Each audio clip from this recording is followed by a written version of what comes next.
Ladies and gentlemen, boys and girls, children of all ages, Ramblemania proudly brings to you. It is I, your inaugural Ramblemania champion, your former four-time Ramblemania champion, inaugural Ramblemania tag team champion, Hazel the IiZombie. Welcome to another special edition of the Ramblemania show. We ramble all things good and bad in the world of pro wrestling. I haven't done that intro in a while, and today we are doing something special for you Ramble Maniacs out there. We want to take a break from the weekly reviews and give you something brand new. Today we have a special guest. He's been doing ring announcing for many, many years in CZW, ROH, and now been doing ring announcement for ICW. He is the man, the myth. He is Larry Legend! Brother. Legendary. Hazel, that was legendary. Thank you. I've been learning a lot from you. I've been watching your tapes and everything. You know, it's always good to have like a voice to be heard all over the wrestling world and in the ring. Like your name and your work is synonymous throughout pro wrestling, indie wrestling, and every event that you go to, whether it's like MMA, like again, your name is legend, and you are a true legend of this industry. And it's good to have you back on the show. Last time we did an interview, we only did audio, but it got corrupted. Mm-hmm. Fun fact, guys.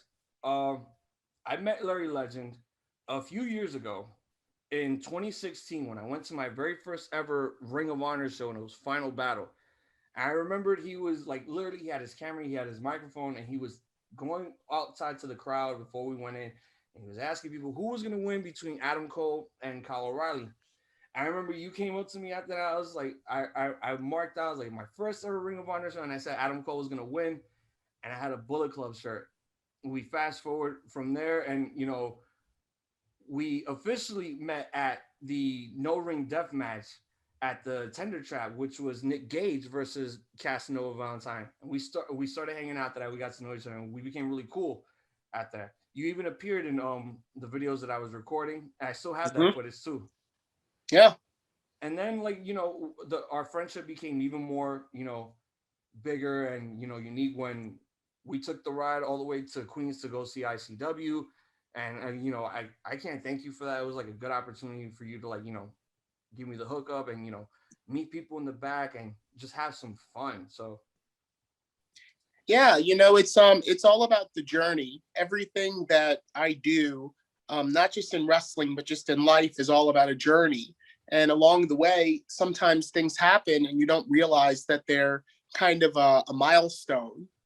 So you taking me back to outside of the Manhattan Center back in 2016 for that final battle, that actually turned out to be the last final battle that I would ever be involved with to date.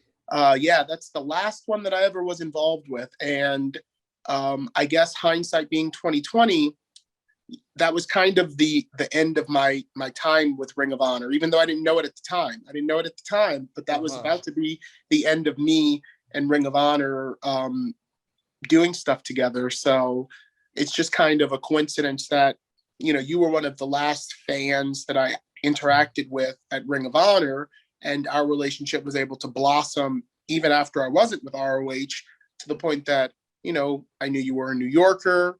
I have a lot of family that still lives in New York. So there was a show that I was announcing for ICW. After seeing each other at the Casanova Valentine Tender Trap show in Brooklyn, we made sure to kind of keep that connection going. And now here I am on Ramblemania. So yeah, it's wild. It's wild to think about the milestones along the journey.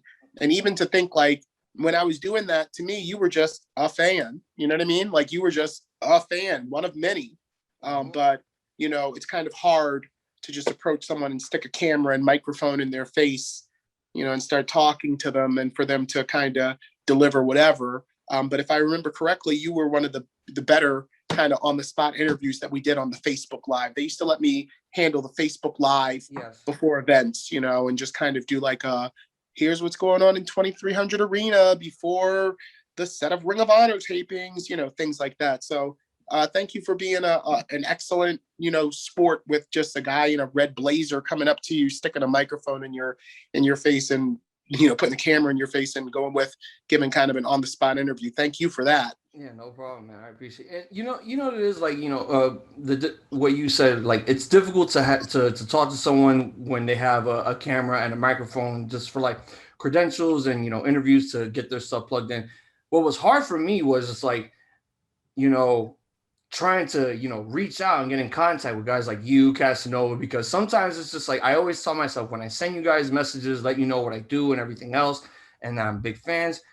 Sometimes I always tell myself, oh, these guys are never going to respond. They're probably too busy, or I'm just a nobody in the industry, trying to make a name for myself. But you and a few other people, reached out, send me numbers, send me information. We all talked, and besides wrestling business and the interviews, like, we all became friends because of like wrestling and everything else that we loved. And I think that connection like really grew within all of it, including you, because my connection with you really grew a lot more when we went to ICW, because we drank, we smoked, we had a really good time, and then you went to work, which was just okay. Let me stop you right there, because I think, as far as I'm concerned, and I'm not going to speak for Casanova or any of the other relationships that you've built, what's key to me is that you were kind of a voracious cannabis connoisseur. Yes. So I myself enjoy, cannabis every single day. And I guess the reason I'm giving this disclaimer is I don't want any old podcaster to think like, oh, I can strike up a relationship with Larry Legend and get a way in, because that's not it. No, that's not. Actually, it's not just another podcaster that happens to have a love for cannabis. I have to feel comfortable around you. And it was your persistence in coming to shows that I was a part of, and probably a couple times that we shared some of what you're enjoying right now. Before I was kind of a vapor, because I am kind of transitioning to like the live resins and the batters and the shatters and the butters now. They say once you get bit by this bug, there's no turning back. And I just I've smoked blunts and joints and all of that for a long time, but I'm really starting to feel these. But I just want to put it out there that that was also off of the rip one of the things that kind of got our brotherhood together, to sort of let me be like, this guy's okay to let into my circle, because I broke into wrestling as Larry Legend through Blackout, which is Ruckus, the Jake the Snake of getting baked.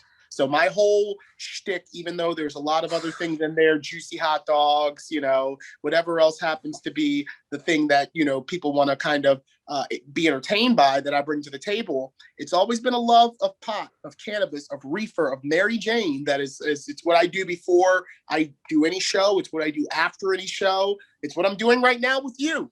On the Ramblemania podcast, So I think that one thing that needs to be said, because again, I don't want people seeing this being like, oh my gosh, I'm going to be just like Hazel. No, you might not, don't think you're going to slide in there like Hazel and get my number and get me to respond to you. And I think I can say this about everybody else, because Cass is a genuine guy. I'm a genuine guy. Like there's no phoniness in you. You know what I mean? Like, a lot of the times I was on a podcast, last weekend. The guy kept calling me Larry the Legend.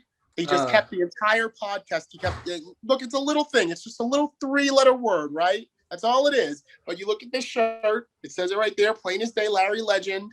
In the movie The Wrestler, third credit from the bottom, CZW announcer, Larry Legend. So, that guy wasn't that genuine to me. That's never someone that I would, the reason that I did the podcast for the person that I'm speaking in regards to is because they were a former pro wrestler that I had announced. So, we're kind of a community amongst ourselves. And if Pinky Sanchez hit me up one day, Larry, I got a podcast, I want you to be on it, I do it. Human Tornado hits me up, I'm doing a podcast on whatever, I'm doing it just off of this trend. So this was a former wrestler who has a podcast, and I was gracious enough to let him have my time. And I swear it wasn't until the end of the podcast that I was like, look, man, I kind of didn't say anything about this the entire time, but I'm Larry Legend. There's no the. Like, I know that I do a lot of legendary things. I know that I'm known far and wide as the Legend, but when you refer to me, get it right. I'm Larry Legend.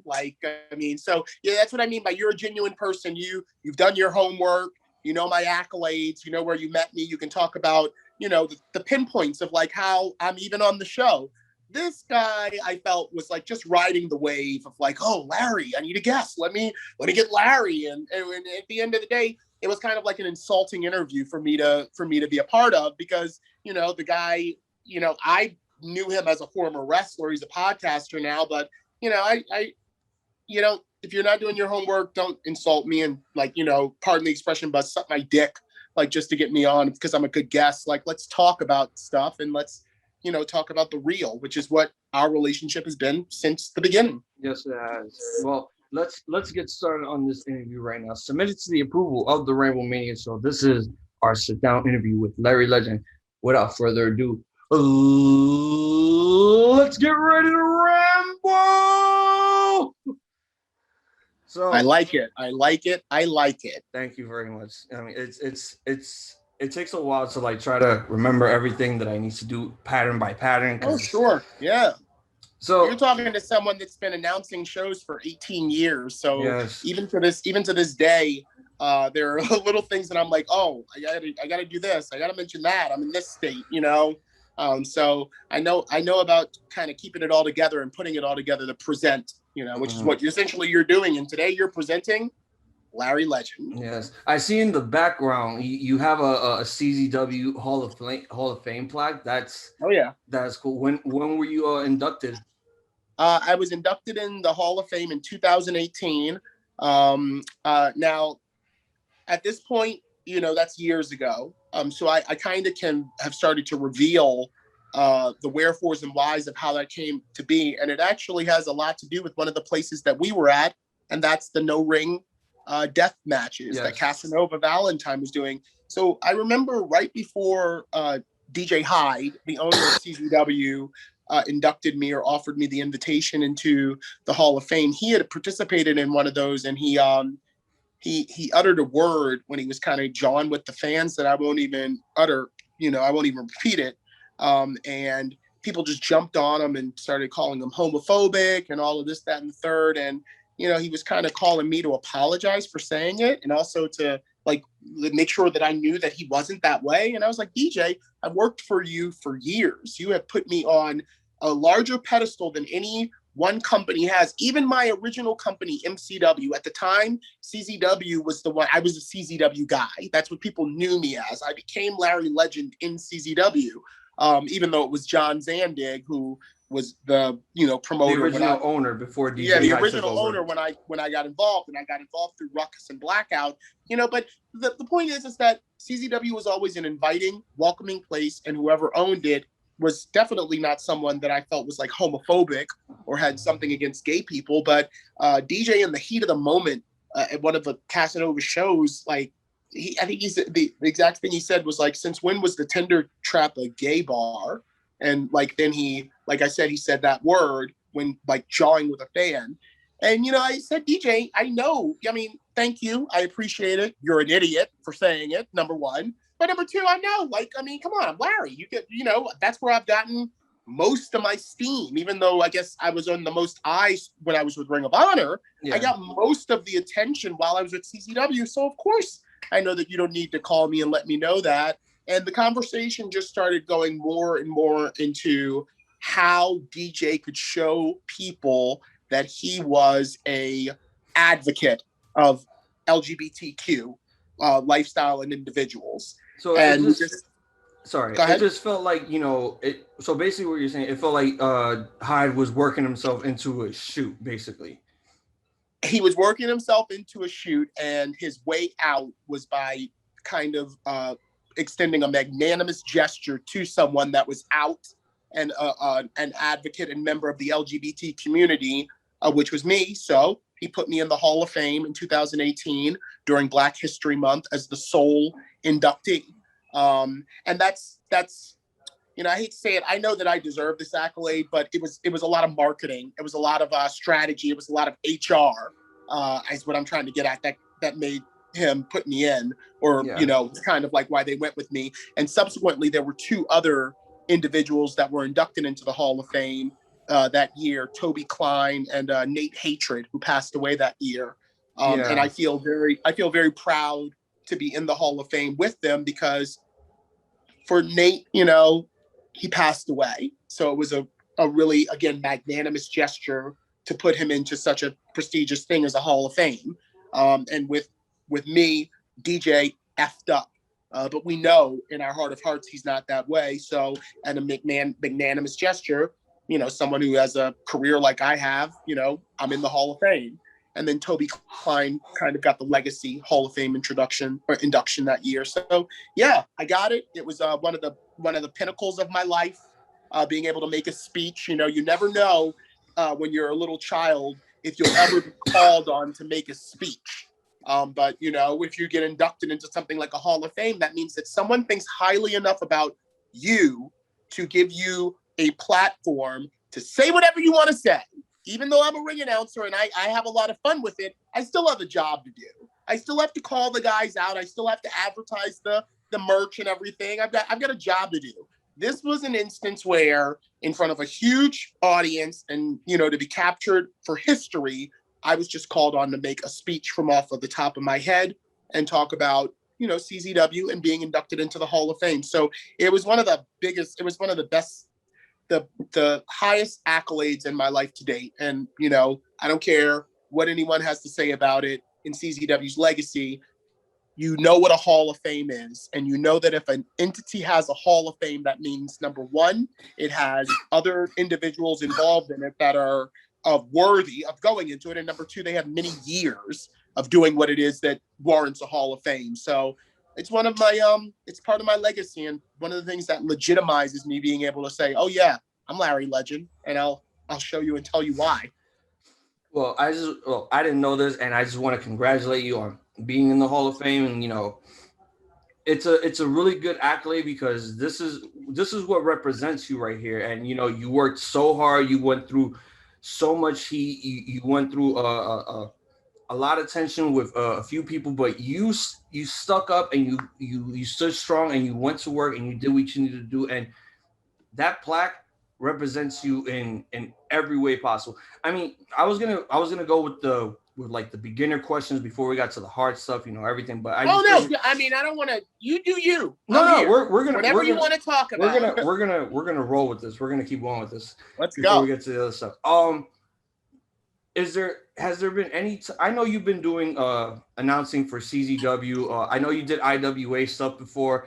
ICW. No. Oh, you never done an IWA Mid-South show. Not yet, anyway. Okay. I've announced a lot of the guys from IWA Mid-South, but I've never gone out to Louisville or Indiana, where IWA is known. I've never been out there just yet. Not for them yet. But CZW, Beyond Wrestling, Dragon Gate USA, MCW Pro, ICW No Holds Barred, obviously. I did a few shows for Evolve, like pretty much everywhere. Never PWG. PWG was always on the list, but I don't know what they're doing anymore. Like, is there even a PWG anymore? I always wanted to kind of ring bells in all of the labels, like Shakara. I always wanted to ring bells in all of the labels, because to me that's legendary. But I still haven't made my way to IWA Mid-South just yet, and that's still on the list. I actually just almost got the opportunity to announce Madman Pondo, but it didn't come to be in Tampa last month. But I did see him, and we exchanged pleasantries, and I know that I'll get Pondo one of these days. So wrestling to us is like, is a genre. It's like, music and movies. There's different kinds of varieties of wrestling. And, you've announced a lot of deathmatch wrestling within your 18-year career plus Ring of Honor. Is there any type of genre wrestling that you are like most interested in when it comes to, hard style, deathmatch, catch as can, technical, submission, high spots, flippy shit? Is there any genre that you feel you watch the most when it comes to wrestling?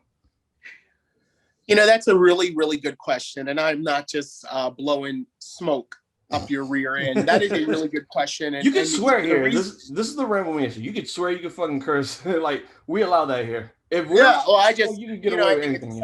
Sometimes I think it sounds better to like not use the curse and like use kind of like an old time saying, because like it makes you think like, Oh, I haven't heard that one in a while, So I love language. I love language, Hazel, and I love playing with it. So I know I can curse, but I felt like rear end sounded better with the way that I was delivering that bar, if you will. I just felt like, oh, it would be better if I sounded like an old Catholic school, whatever. But neither here nor there.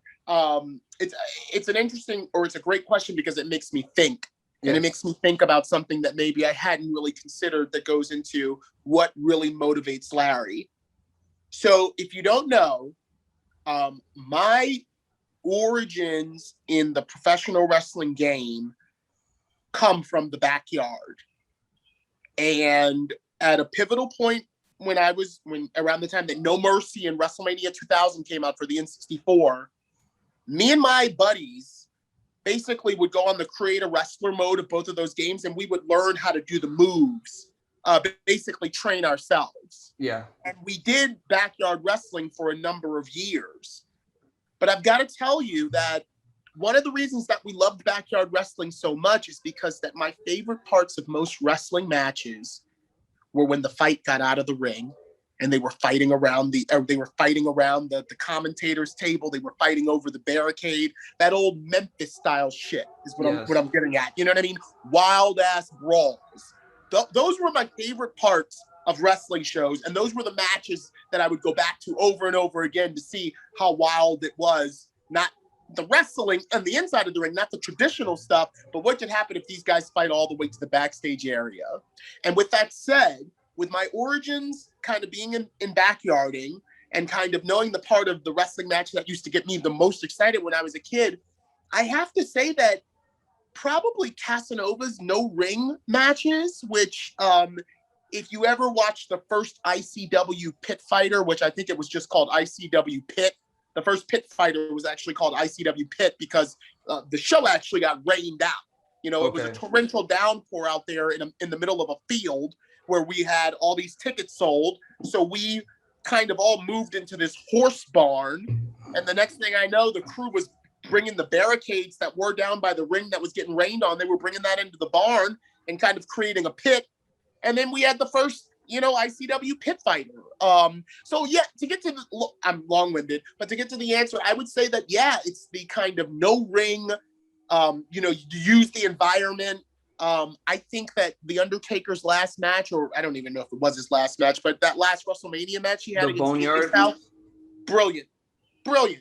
Like brilliant, because those were like my favorite parts of movies, like the Indiana Jones movies or the Star Wars movies. Like, they're breaking down the set and they're, knocking each other through walls and stuff and using their blasters to like drop something down on, those are the things that as a fan of fighting that I really love to see. I love to see those things, and they kind of just engage me more than anything else. So not really to say, Cass is the only one doing that style. Because if you think about it, a lot of death matches, there's a portion of the match where they go to the outside, but the non-traditional kind of like fight club, and then all of a sudden I saw in a bar and we just started brawling. We were over the bar, beating the shit out of each other. The bouncers threw us both out. Once we saw that we were outside, we started fucking each other up outside of the bar. We were hitting each other with the furniture. That type of wrestling at this point in my career is really what I love to be involved with. And that's not to diminish anything else that's going on out there. I thought Omega versus Swan was a real entertaining, big match feel showdown. I am looking forward to the AEW Blood and Guts that's coming up. I'm looking forward to that. So I still think that there's the foundation of what we are, which is pro wrestling. But I like the genres of pro wrestling where it's like all bets are off. You know what? It's funny. I'll bring up a show I was involved with last September. It was called Paris is Bumping. And it was a Billy Dixon production. It was an LGBTQ focused show, but the entire show took place in a bar. And the whole time these guys were doing, spinning DDTs, Hurricane Ranas, but all on a linoleum floor, all on an old school bar floor. Yeah. That's hardcore. That's punk.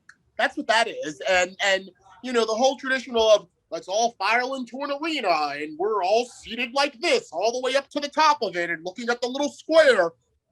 Been there, done that, got the t-shirt, threw it away. It's, let's step into the new. Let's step into the new era of what we can do with what we've learned, by hustling those marks and create a whole new genre in itself. And that's why you saw me at that Casanova Valentine show. Honestly, that show, at that point in my career, that was right after I got inducted into the Hall of Fame. And at that point, I was like, you know what? I'm doing what I want to do. I'm not tying myself to any label like ROH or CZW or anything, because they're not really going to do me justice. At this point, now that I've done this for, at that point, 16 years, I'm doing what I want to do.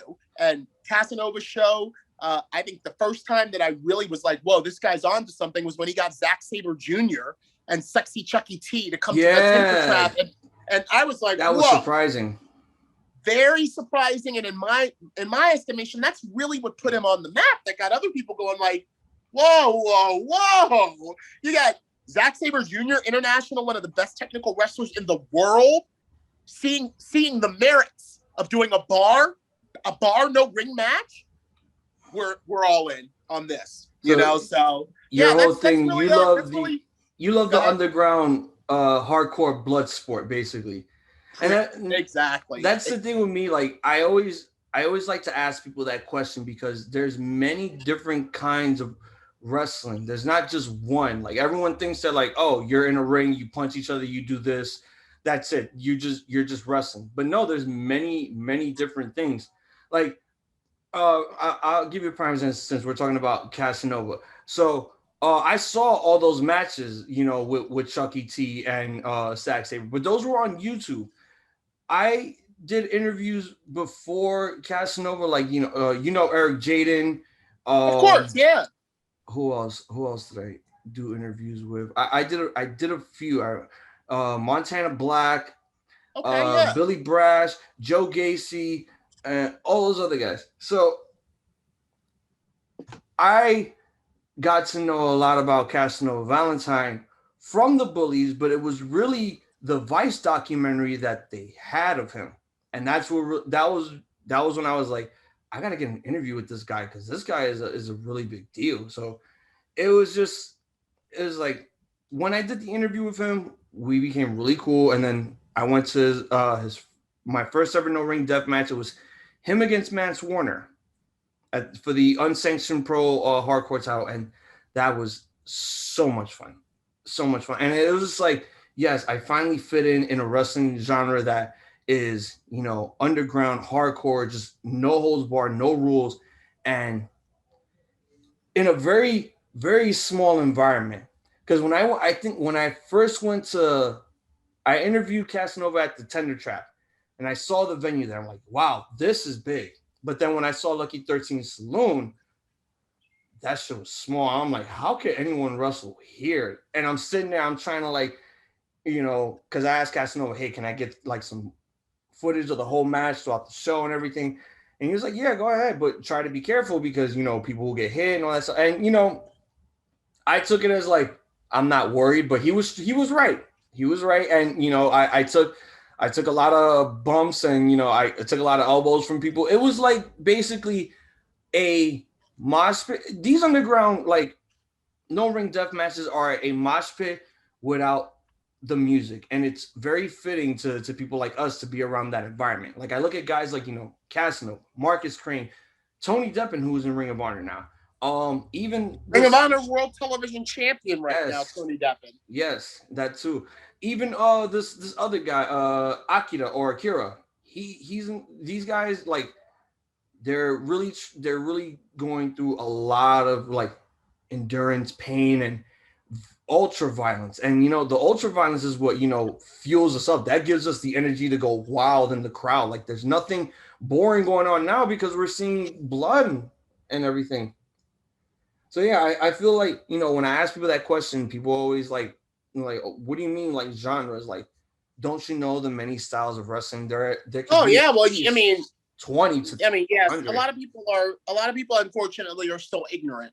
Like, so you could process that question a lot of different ways and be confused by it. But if you're really a student of the game, to understand, like, lucha libre, strong style Japanese, death match, catch as catch can, like all the ones you just mentioned, it's like, yeah, well, I'm more into, I mean, like, so I wish that Raw Underground would have really taken off. I wish that Raw Underground would have really been done well, and that could still be kind of a portion of the whole 3-hour kit and caboodle of Raw. If they really would have done that Raw Underground correct, then I think that you probably would have some people that were only tuning in for that portion of the show. And there ain't no competition like that when you're so good within yourself that people are like, yeah, we like that stuff you do right here, but this is the stuff for me, you know? So I wish for me, the genre is really like the hardcore pit fighting underground punk movement. I feel as if, you know, I mean, Raw Underground would have been correct if they would have done it like 2 years ago, 3 years ago, something to at least give us within like the dark hour of Raw, you know, the ones that it's just like uncut, uncensored, like at least give us that. When they did it during the pandemic, I thought, okay, this is a fresh idea, but it's also a bad idea because look at everyone that's surrounding the ring, and you got this pandemic going on. Like this isn't right. So if they would have done this like, you know, 3 years earlier, then maybe they would have made, you know, a lot of money off of this. Like, well, they tried. They've tried to do it a lot of the times. The Brawl for All is probably an example of where they really tried to do it to be like, we're going to do some underground, not really for the wrestling audience, but for people that really like to see niggas get knocked. And, you know, for all that it was, and it was a lot of crap, when there were knockouts during that Brawl for All, they were pretty fucking vicious. The Dr. Death knockout is not easy to watch. I think every knockout there is like, it's very difficult to watch. Like, even when you watch the Dark Side of the Ring episode. See, I haven't seen that one just yet. But it's on YouTube. On my list. It's on YouTube. It's on my list. It's on my list. Watch it when you get a chance. But it's like, you want to look, but you can't turn away because it was like, now, before it was like, okay, there's no restrictions. We don't know about any of the stuff that's going on today. So we're going to take some risks. We're going to knock some people out. Fuck it, right? Now it's like, you know, they want to improve. Another example is like, you know, the Lion's Den that they did. I like the first one. I like the one that, no. Because didn't the Lion's Den start out just in the dungeon? I believe it was in the dungeon, but it was mainly Owen I Hart think it was Ken a Lion's Shamrock. Den match first, and then Owen challenged Shamrock to the dungeon. Yeah, like it was a Lion's Den fight first, then the dungeon, and then another Lion's Den fight. No, it was reversed. It was the dungeon first, then they debuted the Lion's Den. Like the Lion's Den would have been a prime example of, you know, getting guys that, you know, aren't you know, ready for primetime television yet, that want to, you know, get trained and, you know, learn how to ground and pound everything. The Lion's Den would have been the perfect example of them teaching the young guys how to get their hands dirty and how to actually, you know, get hurt and, you know, take a beating. That's why you know what really would have made Raw Underground work. And they never would have done this because they're just too damn set in their ways and kind of stingy with it, if you know what I mean. Is if they actually would have taken someone like Casanova Valentine or Danny DeMonto, who are doing great things, and used them as a consultant. Like if they really would have gotten their head out of their rear ends and stopped using, you know, not to disrespect the writers over there, you know, at all, but if they actually would have reached the olive branch out, kind of like they did with ECW years ago, ECW, a lot of people feel like that it was the influence that started from whatever that, you know, payoff was to keep using the music or whatever. Whatever, you know. If they did that, then maybe it wouldn't have looked so, like you said, like we would have been able to give them ideas of the way that it would have been able to look better and been executed well. And who knows?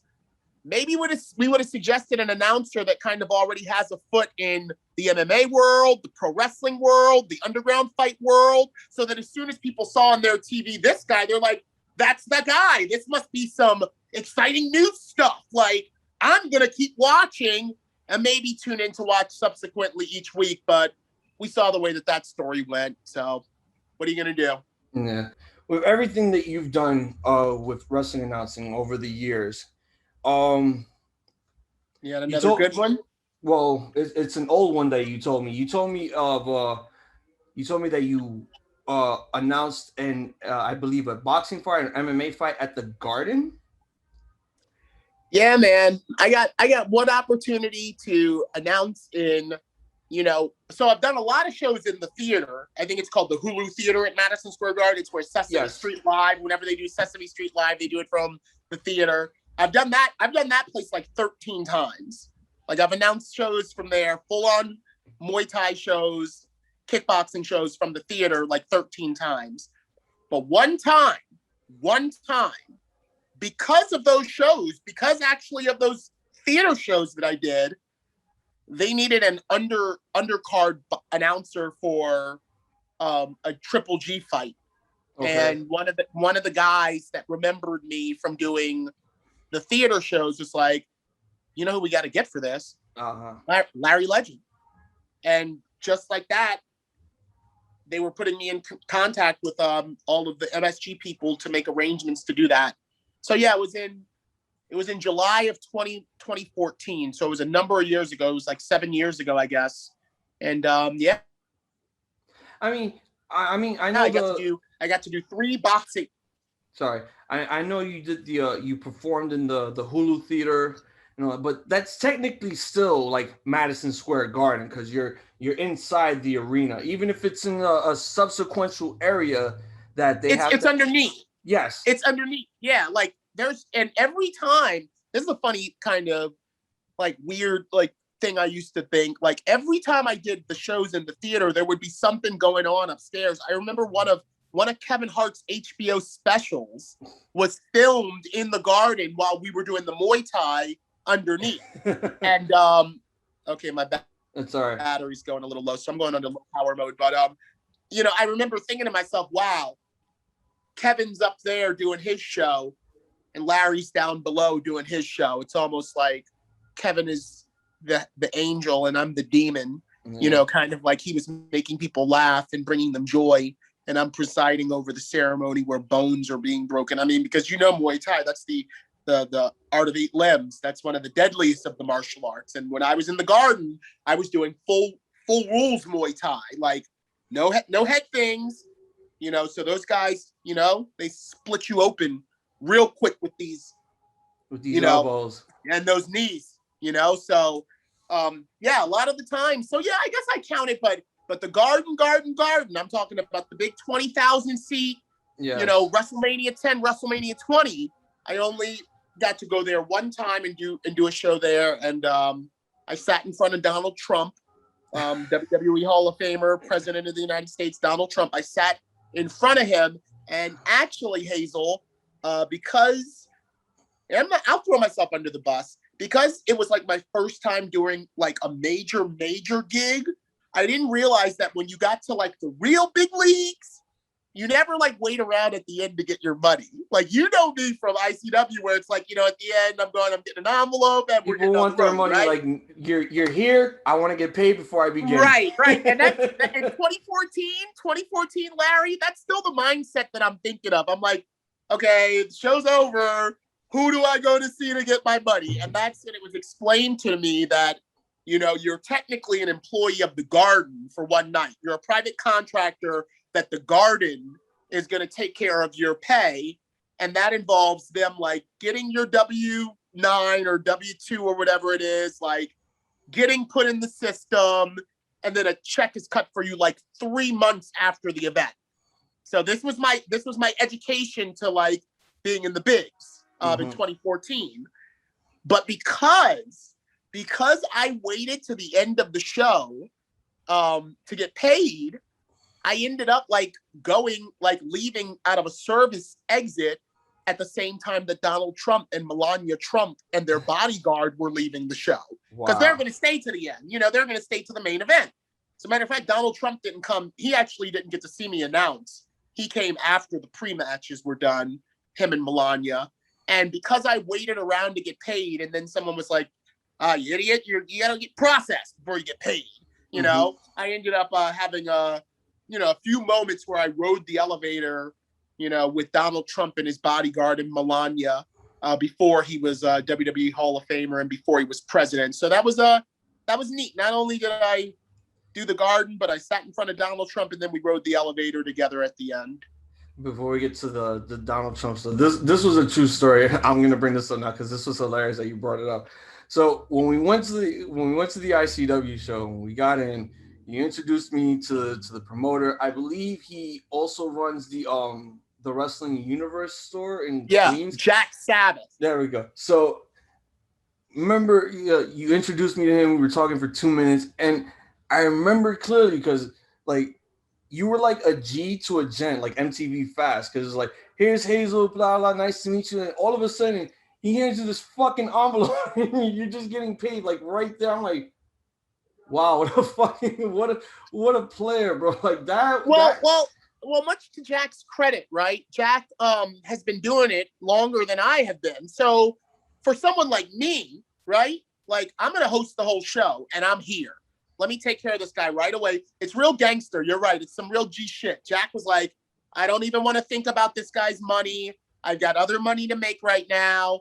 Go ahead, let me get it, give it to him. But the hood in me is like, if I get my money at the beginning, then I might be like, hey, Jack, I had to come all the way from Maryland and get that rental and, this, that, the third. So, can you slide me a few extra ends, so, but I haven't had to pull that stunt in years, but yeah, it was just very unexpected, and it was just like it was very like G of you to know that like you're here for business and you're here to collect before you do your work. Like I didn't see it like that at first because it was just like, okay, he has to hurry because he has to go to work because we got to like what 10 minutes before showtime. So it's like no, you had to. that's typically my thing. I'm getting there about 10 minutes. Not anymore for Danny DeMonto because he yells at me and I don't like being yelled at. Yeah. But like for Jack, and again, I'm coming from Baltimore. Like I'm a Baltimorean right now. That's where I reside. Baltimore, Maryland.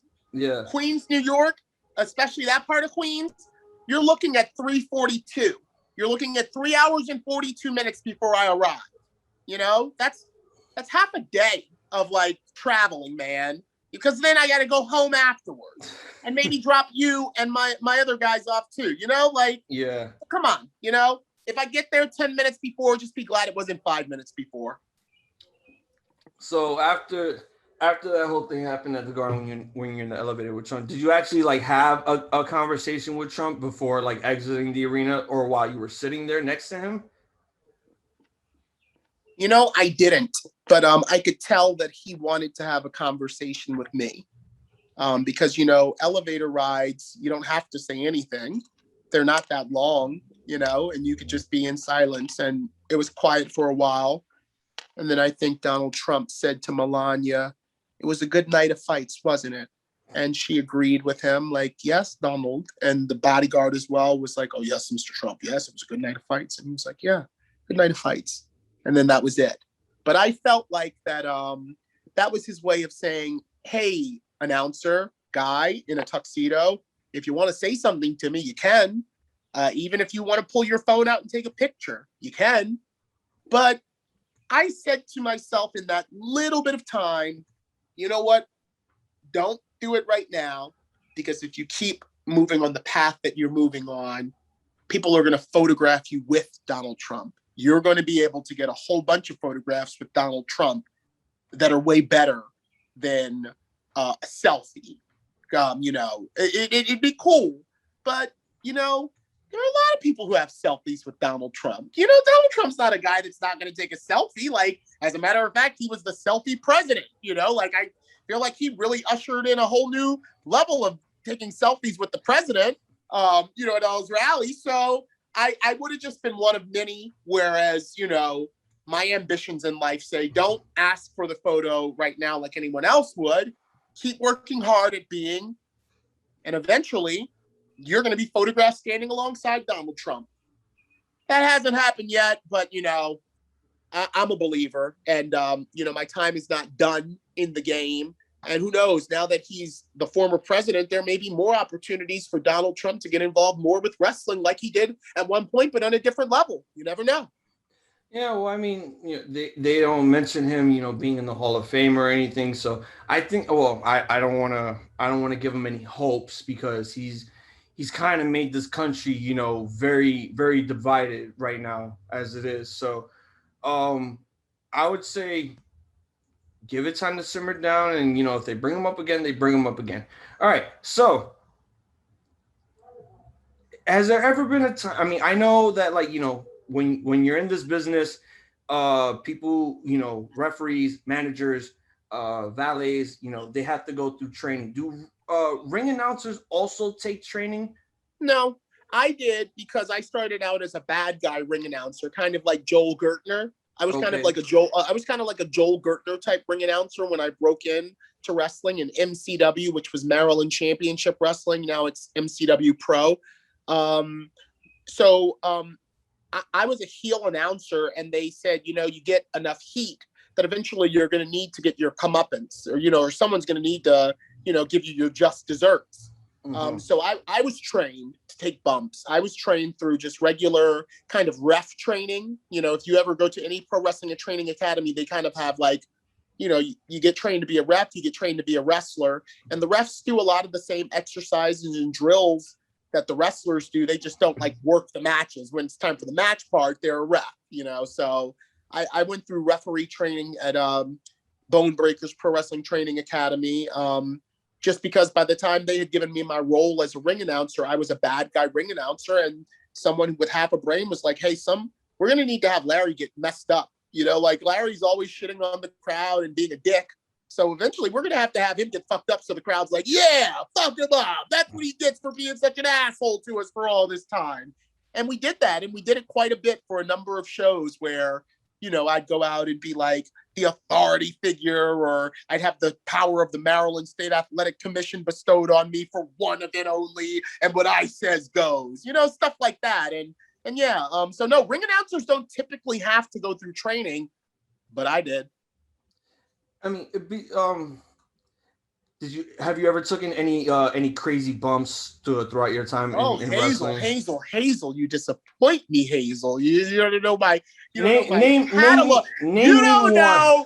You don't know what got me the plaque on the wall that says I'm in the Hall of Fame. Name me one You that that's don't that's know.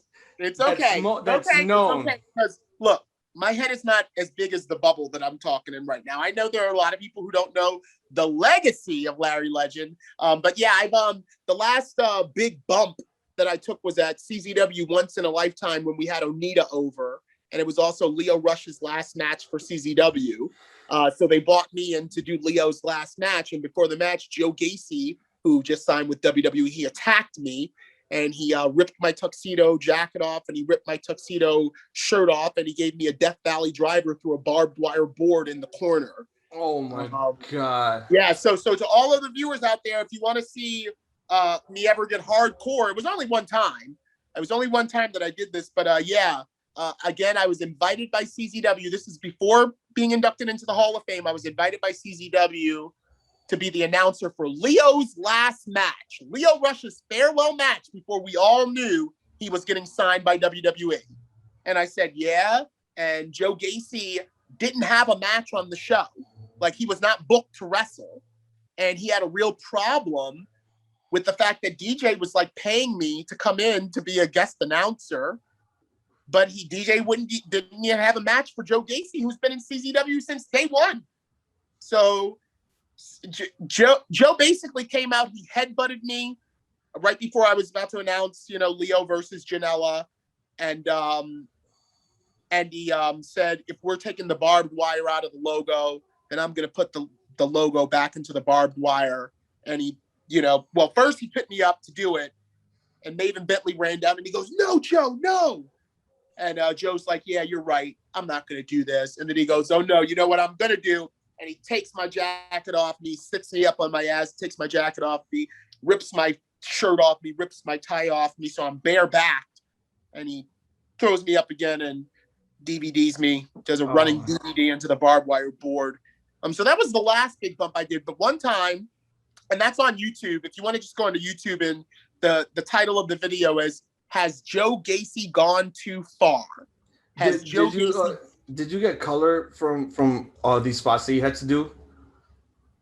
Well, with that spot that I had to do, there was quite a bit of color. You know, the Death Valley to the barbed wire. Yeah, of course you're gonna get color from that because that's real barbed wire. Well, I was gonna tell you about one other one. Okay. I did I actually alluded to it earlier. I said, like, sometimes when I was in MCW, I would have like the power of the Maryland State Athletic Commission. Okay. And one time we had Team 3D in. Well, what's Team 3D known for? Putting people through tables. So I came out at the beginning. I came out at the beginning of the show and I said, as much as you guys want to see someone get put through a table, it's not going to happen tonight because the Maryland State Athletic Commission may not be in the building, but I have the power of them. And I have deemed that there will be no table breaking at this event all night long. So you know how that show ended. If I come out at the beginning of the show talking that kind of way, you know what's going to happen at the end. And I guess I'll have to send you that. I think I have that on. Oh, there's another video on YouTube called Introducing Larry Legend. Larry Legend on YouTube. And if you watch that video, the first thing in that video is that stunt where I got super bombed off the top rope by the Dudley Boys through a table. And I didn't get color from that, but I definitely was walking very funny the next day. The next day I was like walking like my spine had been realigned after that thing. And a couple other things here and there. Beyond Wrestling's Heavy Lies the Crown, which is their New Year's Eve show that they traditionally do. It was a showdown with Team Pazuzu versus the Legit Legends. And I had actually been kicked out of Team Pazuzu. So I got this other team of guys together, the Legit Legends of Chuck O'Neill, Dom Greeny, and Kevin Koo. And they were my guys. And we were going to eradicate Pazuzu from off the face of God's green earth for them because we were all about real fighting, not this Danhausen shit, not this Chris Statlander BS. We were about real shoot fighting. And one way that we could prove that was by getting rid of Team Pazuzu. So we fought them and we lost. And then as we were going to the back, Jaka, my former nasty savage Jaka, he grabbed my ass as I was walking to the back with the Legit Legends after we had lost. And he pulled me into the ring. And then Pinky Sanchez got on the top rope and delivered a double stomp of damnation right to my fucking heart. Oh. And he tried to kill me. But luckily, I was protected by my abuela. She makes sure that I've got a nice little light cast over me that I can take a few hits. And I didn't die. But it was so the Joe Gacy DVD that hurt me physically more than anything that's ever happened. But Pinky stomped me right in my heart. Like, you go back and you watch that footage. He fucking put my Real D glasses on. Oh, man. Spectacles. Oh yeah. He was going for the jugular. He was looking to end my life. He put them on, and while Jaka held my feet and Chris Dickinson held my fucking, you know what I'm talking about, that prone. And then you got Santana and Ortiz just like sitting there, probably just watching. Well, no. They weren't there. I wish they were. Oh, man. But it was Jaka. I know, right? They were busy at the time, a little too busy for Beyond at the time. And yes, he double stomped me right in my heart. So yeah, I've gotten shaken and bacon a time or two. I cracked a light tube over Casanova Valentine's head at the Great American Trash, his 4th of July bash 2 years ago at our Wicked Lady. But Hazel, you said we were going to go for about 50 minutes, and my phone's about to die. It's like, I'm sorry, man. I'm sorry. My phone's about to die, and we've gone a while. So you should grab your charger. Yeah, give me some good stuff to go home with, Daddy. All right. Let's not to put you on the spot. I'm not trying to put you on the spot here. No, that's fine. That's fine. Yeah. Oh shit. Fuck it. All right. So let's do a little bit of a hypothetical thing real quick. All right, let's do it. I have an AEW contract and I have a WWE contract. WWE contract is going to require you to announce every show, Raw, SmackDown, pay-per-views, and all that other stuff. And they're paying you within the salary of $3 million. AEW contract, you can only ring announce for the pay-per-views with the same amount, $3 million per year. Which one would you take? I would go for the AEW contract just because I know people that have been through the WWE machine and it will kill you. So I think that going to WWE or taking any offer from them would be like kind of like a death wish. I would die from the type of like mental and physical that it takes to like hang there. Because if I do anything, Hazel, I'm going to do it to the best that I can do it. And that means I'm going to give my all. And what the WWE, from what I understand, takes from their competitors, it's like Moloch, it's like Moloch. Yeah. And it's just gonna, Ricochet, Uha Nation, Drew Gulak, and I don't want to die that way. I would much rather, like, I look at Leo Rush right now, I look at ACH right now, their mental health is a lot better. And I wouldn't do that. And I think I know so many people from the indies that are in AEW, even though I know it would still be a lot of work too. I feel like being able to kick it with Sonny Kiss, Janela, Ortiz Santana, Max, Mox, all the guys I used to announce, like a lot more than that are thriving in WWE. I just think it would be a better quality of life. So I would go with the AEW. Plus, I mean, we know how great AEW is, but they're still the underdogs. They're still still the little dog in this fight, WWE global 50 years, India, big man. You know what I mean? So that's yes. So I'm for David. I'm for David in the story of David and Goliath. You know what I'm saying? Like, so I would help. I would be way willing to do. I don't care what the workload is. Every day, only pay-per-views, whatever. I don't care. Money, I don't really care. Well, I mean, I care, but what they are offering is not more important than my quality of life. So I'd go with the AEW option in that hypothetical. Last but not least, if I'm free next week, we have to do a part 2 of this because we have to continue this. This is so good. All right, I'm gonna wear another shirt. Yes.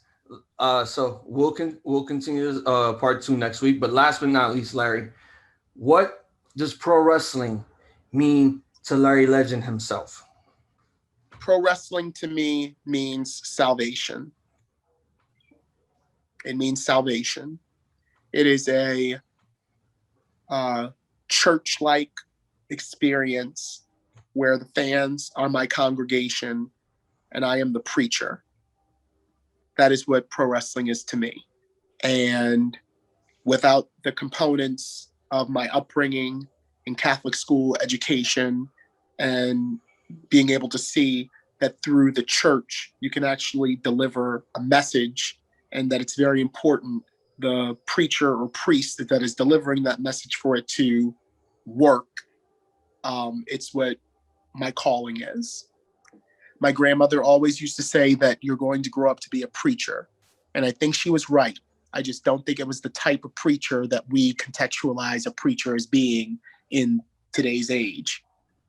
So pro wrestling for me is salvation. That's moving. And the way you said it, it was very smooth and just so relaxed. It's like you could be on a AMSR and I could just relax to just, the sound of your voice, because I could just get the motivation to get up and do something. Larry, we will bring you back here next week to continue part 2. Let's do it. Let's ramble some more. But for the time being, we're going to wrap it up here since your phone is dying. Continuing on with our interview from last week. Larry, how's it been going with you? Things have been pretty swell. I took part in a couple events since the last time that we talked. One of which was a comedy show that took place in a wrestling ring. So they wanted to have that real wrestling feel. So They hired me for that to kind of announce some comedians the way I'd be announcing any wrestler. So I did that on Saturday night. And then also my alma mater, my original Fed, MCW, had a fan fest featuring Matt Cardona, formerly Zack Ryder of the WWE, as like a special kind of like meet and greet guest. So I kind of did my old, my old role for Ring of Honor, like kind of just being a voice as things are going on during the fan fest. I did that on Saturday. So yeah, things have been going swell. Everything's coming up, Larry. Glad to see that, you're back in business, knowing that COVID is simmering down. Everyone's getting back to work, doing what they need to do. And, it's a lot for people in the business that haven't worked for like almost a year and a half now because of COVID. Well, that's not me. So, in a lot of ways, a lot of the other, companies that are getting their engines revving, they're catching up because I only had one I only had 1 month of no shows last year, and that was the month of April. And even though I didn't have any shows, we were doing this project at the time called Late Nights with Larry. It was a CZW web show that we were going to launch, and we did subsequently launch it, but it never went anywhere. So even in the month of April, I wasn't doing shows, but I was keeping up appearances. Okay. So now that the world is about to open back up, everybody else, all the MCWs and Bree combinations and, whoever, they're catching up to what GCW and ICW has been doing this entire pandemic. And that's doing great shows with limited crowds and, safety protocols adhered to. So nothing stopped for me. I just, in particular, I'm happy to help out my original Fed, MCW. I'm happy to help them out, get their stuff back together. And it feels really good to be, 18 years into my career, almost 19 years, invited to host comedy shows. Like, you can't go by Larry Legend and only be doing wrestling events. You got to be doing bar mitzvahs. You got to be doing weddings. You got to be doing all of that. So it was really a lot of fun to go and do that comedy show as well, right after I did the MCW Fan Fest. All right, so let's continue on where we left forward. Submitted to the approval of the Ramblemania show. This is part 2, sit down with Larry Legend. Without further ado, let's get ready to ramble. So last week we talked about everything that happened with you in the ring, taking bumps and all that stuff. You dealt with some shit with Pazuzu. There's another story that you wanted to bring up that happened at ICW with them. Oh, well, I mean, I didn't want to bring it up. I just, those types of things, opportunities for me to get involved and get fucked up. They present themselves even to this day. So not too long ago, I was called on to see if I was willing to do something to contribute to the 60-minute Iron Man death match between, John Wayne Murdoch and Orrin Veidt. And it didn't work out. Those competitors spoke for themselves for 60 whole minutes. They didn't need any kind of falderall in addition to it. So, I'm not one of the creatives in wrestling, but I understand how the creative process works. So I didn't gripe about it, or I did what I was told, which is what I've always done, for all these years, for close to 20 years now. I'm willing to contribute, not just as an announcer, but as a moving character in the drama as it unfolds. So besides you taking all these crazy bumps you did over the past 18 years, you have seen at least some gruesome and graphic violence, backstage or after the matches with CZW shows. Has there ever been a moment where, you would, if there was like a tournament of death or a cage of death, and you see the guys coming backstage, is there a moment where you're just like, God, that's too much blood. I can't even. Or is there like a sick spot that you saw in CZW that just made you say that was like way too far? That kid almost died. Yeah, sure. Both of them involved Nick Gage. The first one was at Tournament of Death 8 when Nick Gage basically died in the main event against Thumbtack Jack. 1,000 light tubes laced through the ropes, and Thumbtack Jack threw Nick Gage out of the ring, and one of the light tubes slid through the ropes. It broke. He broke it, but it slid through the ropes, and the ground was kind of muddy. So the light tube became like a stake in the ground, and as Nicky fell, it went up underneath his underarm and cut one of his major arteries, and he had to be medevaced out of the place. The ultraviolet underground. He had to be medevaced out of there, and I understand he did actually die in the helicopter. So that was one time where I feared for someone's life. And the last time that also involves Nick Gage was when GCW, their first event in LA, which was LA Confidential, Joey Janela's LA Confidential. And in the main event, Nick Gage fought David Arquette. Both of these things I think are going to come up on that Dark Side of the Ring that's about to premiere on Thursday. But when that match kind of fell apart and David Arquette, I guess, thought he was going to shoot on Nicky, it was like a moment where time stood still, because we don't know David Arquette. Like, we don't know him. Like, he could have had a knife or a fucking gun or whatever. And I'm not gonna let him fuck Nikki up. But clearly in that match, like, you know, it was kind of like at the moment we all had that fight or flight feeling amongst us all.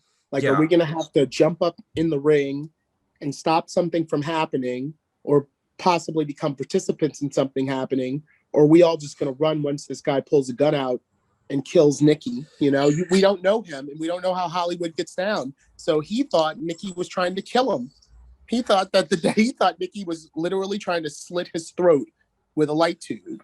And what was funny about that is, like, when I interviewed him before the match that he had with Casanova, he told me everything about that match. So, like, you know, it almost was like he was gonna kill him, or, you know, Nikki was gonna kill him. And and the funny thing, when you brought up the thumbtack Jack match, I was just watching that last night. I was thinking to myself, okay, how I wanted to find out how all this happened, because people always say that, like, oh, this man died in helicopter after the match. And I'm like, oh, this could. And then I saw the whole thing. I saw the spot where where Thumbtack just threw him through. And yes, there was a light tube just sticking out from the ground and stuff. And I'm like, oh, that's not good. And then when I saw the nurse going up his armpit, I'm like, oh, this this is too gruesome. Yeah, I was right back there. I think I have like footage of that actually, where I was recording on my phone, because that was kind of like at the time that smartphones that could take really quality video. Yeah, they were starting to really be the thing. So, I mean, it's a shitty thing to say right now, but at the time I was like, if this guy's about to die, I want all the evidence, you know, of like the medical attention that was being provided to him, and, you know, how he was still in character and stuff. You know, like, it was like, you know, it was a wild thing that I witnessed. And coincidentally, the only other time it was a wild thing that I witnessed where I was like, you know, my heart stopped beating and, you know, at times stood still, was the David Arquette thing, which also involved Nick Gage. So Nikki has, it's funny because you think of all the old CZW guys that were legendary, and I'm talking like Ruckus and Necro Butcher and, you know, all those names. Yeah, Sick Nick Mondo. Like, a lot of those guys have slowed down. They're legends that are becoming icons. But Nick is still like doing it. And that's like just like amazing, to have had as long and illustrious of a career as he's had. And now he's kind of like getting his flowers by, you know, this Dark Side of the Ring coming out that I'm sure he got, you know, taken care of handsomely for. So it's a wonderful thing. It's a beautiful life in some regards, even though there's a whole bunch of shit going on around us. Yeah. That episode premieres this Thursday on Vice.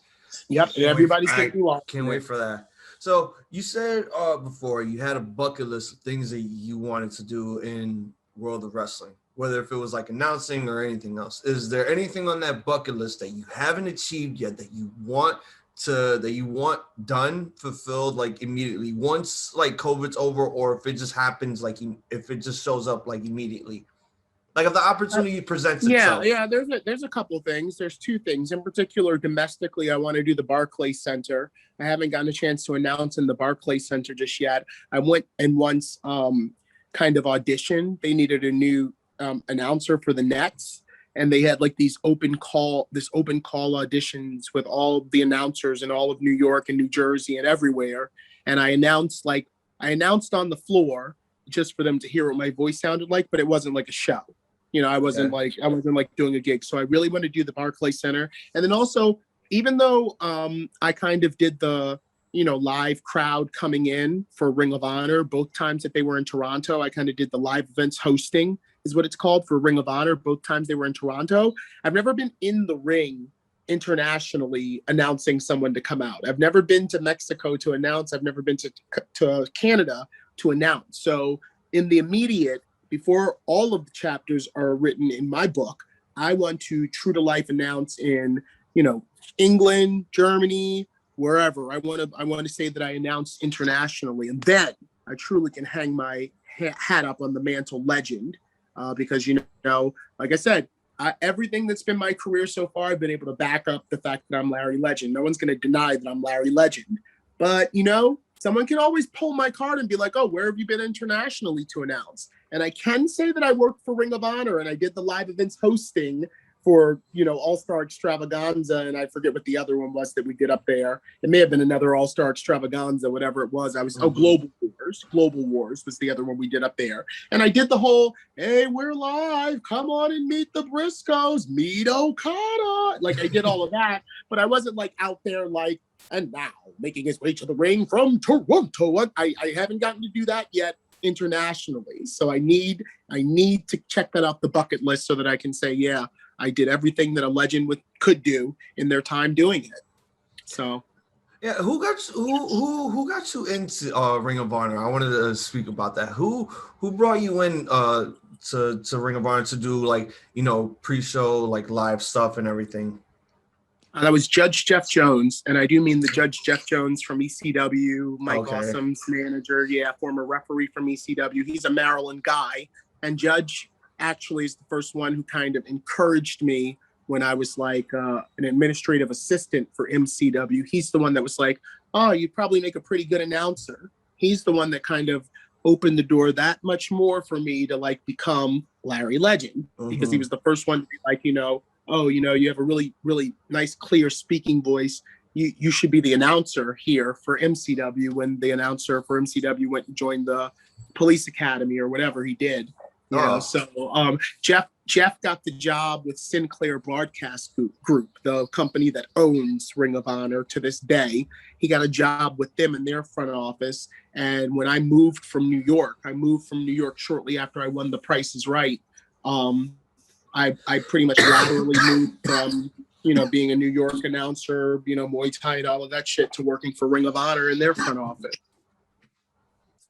So you said that you made an appearance on The Price is Right. What was your experience like, being called down and, playing all the games and, spinning the big wheel and everything and, having that quick interaction with Drew Carey? Like, how did that feel, actually having that, that 15 minutes of fame on national television? It happens a lot faster. It happens a lot faster in real life than what they make it look like on television. Like, I've got to tell you that before you knew it, I was like from the audience with my mom to on the stage to like in the thing where you sit before you spin the wheel to at the Showcase Showdown, like in a blink of an eye, I was all the way at the end of the game. And like, I was like, wow, this is an hour. This is an hour long that they just filmed here. Like, it seemed to have gone by in like 30 minutes. So really, yeah, man. But I'll tell you this much. This is an inside thing I always like to bring up. On that clip of The Price is Right, I forget the announcer's name. I forget George Gray's name. There's a clip on YouTube. Anyone can watch Larry Legend on The Price is Right. And I forgot the announcer's name. And the clip is edited, so it seems like I forget his name and there's like a little laugh and then we go on to the game. The entire show stopped. Drew Carey left the stage laughing, like literally left me on stage by myself and was doubled over in the back laughing that I forgot the guy's name. He came back out on stage and he kept on laughing. And I'm just standing there like, I forgot his name. And then there were other jokes he made in between before he put the microphone back in my face and they resumed the clip. So it just happened so fast, man. It happened so fast, but I guess that's the way, that's my education to what TV is. And it kind of smartened me up to what working for Sinclair Broadcast Group would be like. Cause Ring of Honor as well does an hour-long show.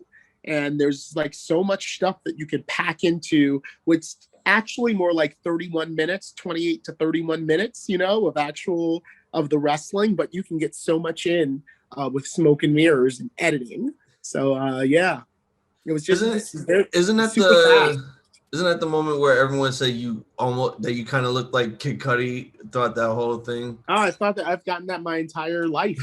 I mean, like, well, not my entire life because he didn't exist as Kid Cudi my entire life. He kind of rose to the Kid Cudi, status. But I used to have girls. If I would be walking in the village, like girls, I've had girls like hold their chest and like walk up to me, like holding their chest and like looking up at me and like going, oh my God. And I've been like, nope, I'm not him.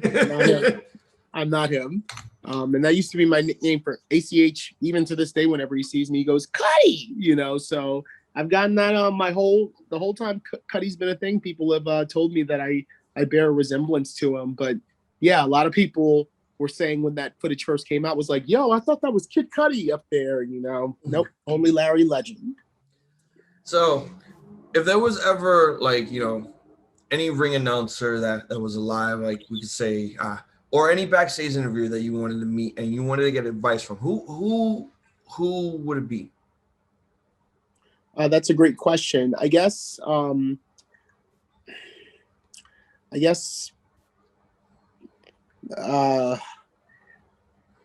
probably Paul Heyman, because he's currently doing it. I would say Bobby the Brain Heenan. I'd say Bobby the Brain Heenan, but he's dead, so everything's evolved and Heyman's been around all of it. So if there's anyone that I'd like want to sit under the tree of knowledge about presentation, whether it be like wardrobe, hairstyle, like, delivery, it would be Paulie, because I just think he's the best to ever do it. Closely followed by, I guess, a tie between Cornette and Bobby Heenan, I think are like 2 and 3. And it's really sad because when you first said that to me, I started thinking about like, just keeping it close to home, any of color announcers that I would really want to like kind of, be around. And Teddy Long, I've actually been around a number of times. I've gotten a chance to, rap with Teddy Long, but he's not really like an announcer. He, was the general manager and more of a referee. Still category other. You call that category other. Yes. On the video game. You go through all the fighters, all the tag teams, all the girls, and then you get like Howard Finkel, Jerry Lawler, Vince McMahon, category other, JR. He's part of category other, but fortunately enough in my career, I've been able to be around Teddy Long quite a bit, and he's imparted knowledge to me. So it'd probably be Paul Heyman.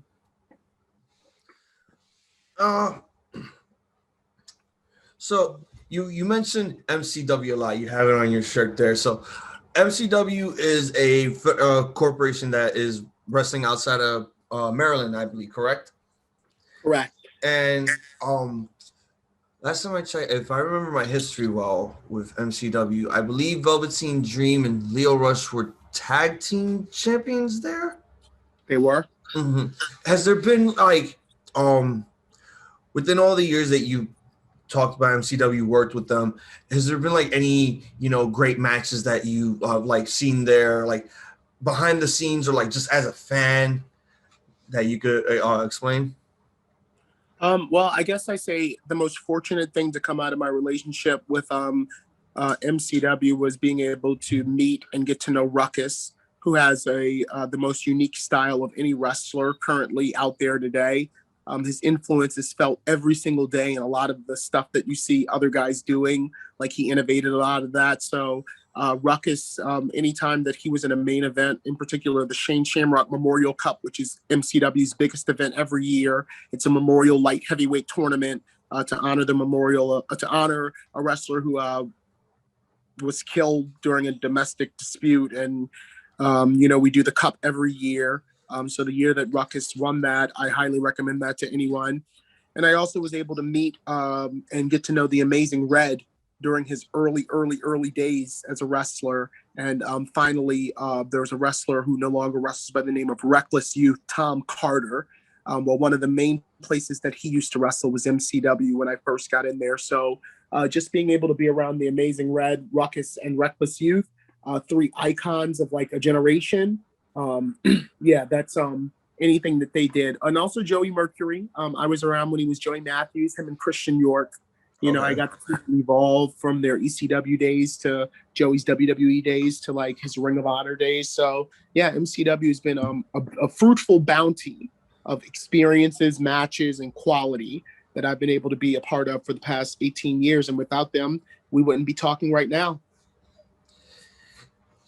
We're 10 years time, where do you see yourself if you are not doing ring announcing anymore? Do you feel like you could be doing something else, or do you see yourself like 10 years time continuing to do this?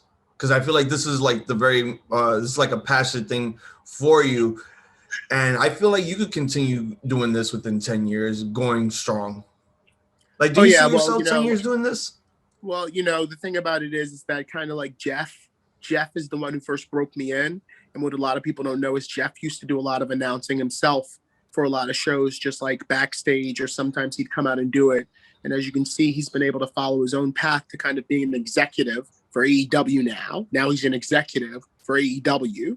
So it's like, I've only got a couple more years in my tank of going out there and hosting all these shows before I'm a shot caller and I'm a boss and I've got the pen to be able to hire the announcer.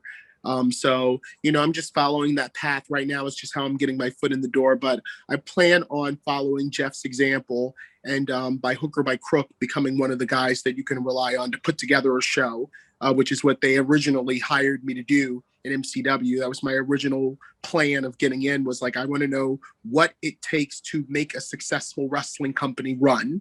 I don't want to be a ref. I don't want to be a wrestler. I want to know what goes on behind the scenes to make it so that you guys can run commercials on Raw that tell people to join your wrestling academy. That doesn't just happen overnight. So teach me what I need to know to eventually be able to do it myself or help others do it by following your model. And then, boss status, your feet is up on the table and you're drinking, as opposed to like, getting rental cars and driving 2 hours to Millville, New Jersey to do the deathmatch circus, or Atlantic City, New Jersey to do deathmatch drive-in, or whatever the hell else I've been doing all these years. But you hit the nail on the head.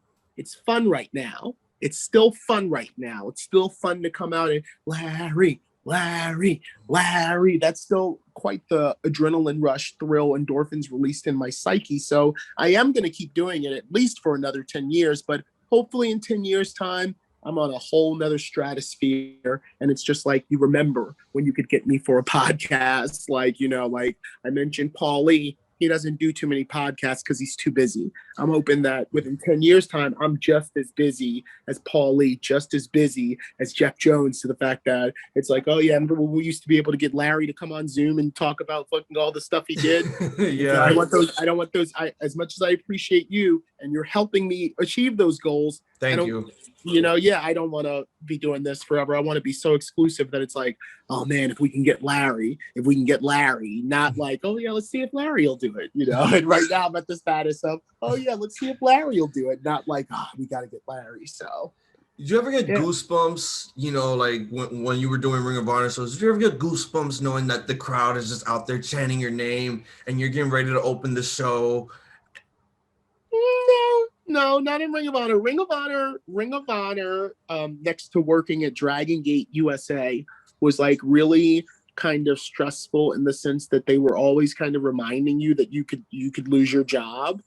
Like, like I never think that, even with Brett Lauderdale, who was a difficult one to work with, I never was like thinking like Brett was just going to be like, you're fired, what I mean? Like, or Danny D'Amato to just like be like, you're fired. I would never imagine that to happen with them because they got a show to run. But like Ring of Honor and with working Dragon Gate USA, it was like you kind of were walking around on eggshells because you didn't want to fuck it up or make anyone mad or make anyone to be like, you know what, Larry, just go home, Larry, we got this. And like, you're like, damn, I did that, like I did that bad, so never goosebumps about the show because when the show started, that was kind of when I could be like, my job is done. Now Bobby Cruz can do all the fucking sweating. Yes.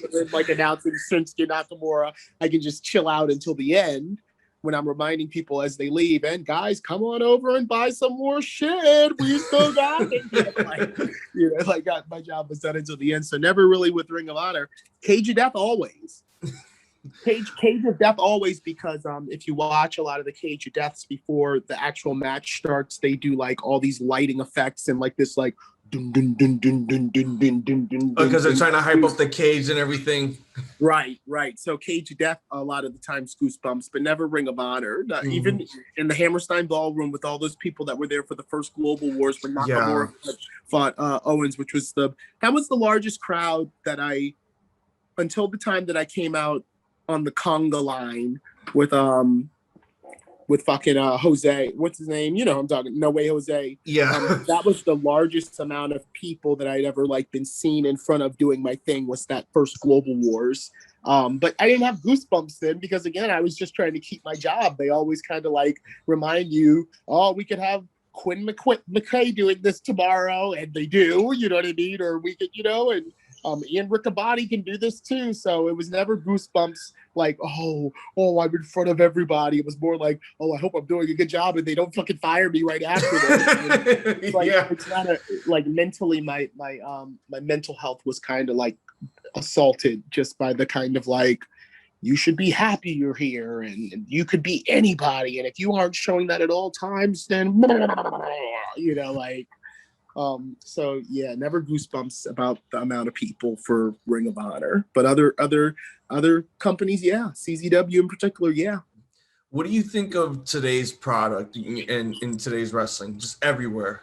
Do you feel as if it's like it's losing its edge, or do you feel as if it's starting to pick up to something that could be talked about within the next, I don't know, 5 years, 10 years from now?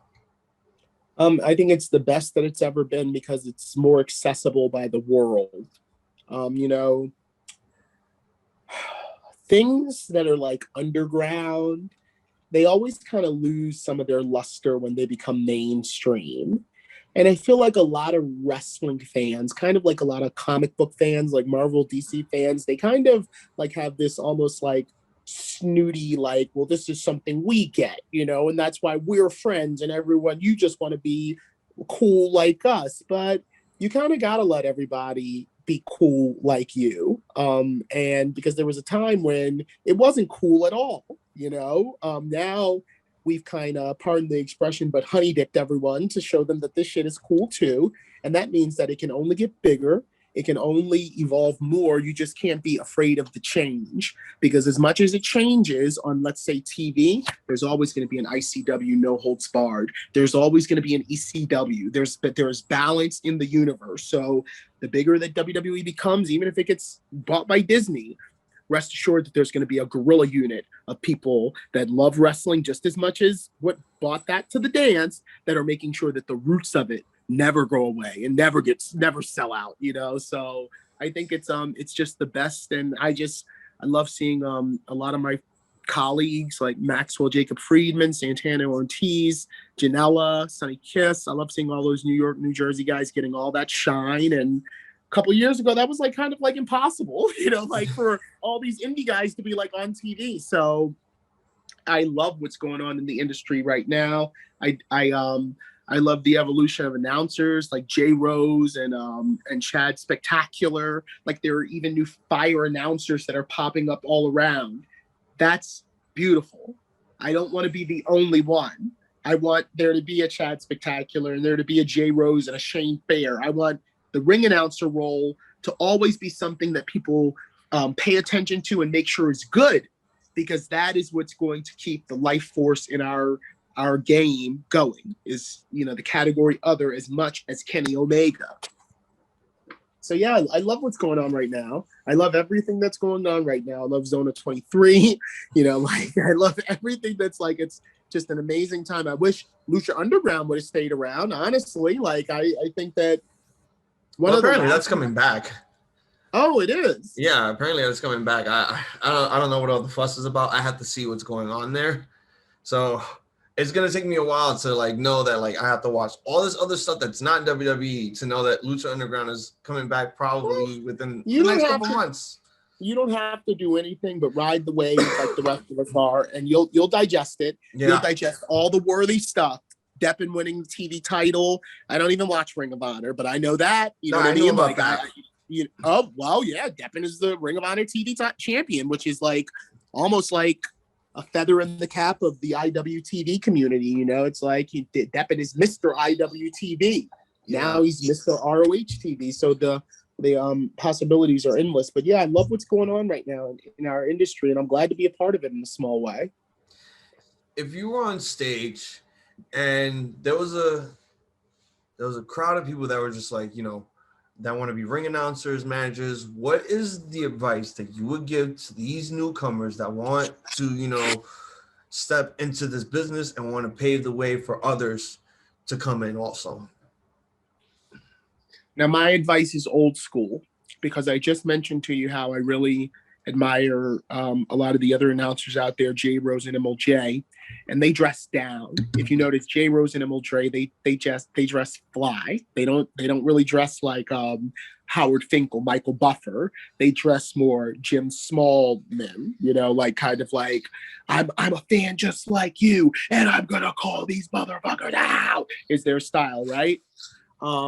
When you're just starting out, when nobody knows your name, it would behoove you to look the part. It would behoove you to have a really nice, pressed, clean look and aesthetic to what you're bringing to the table.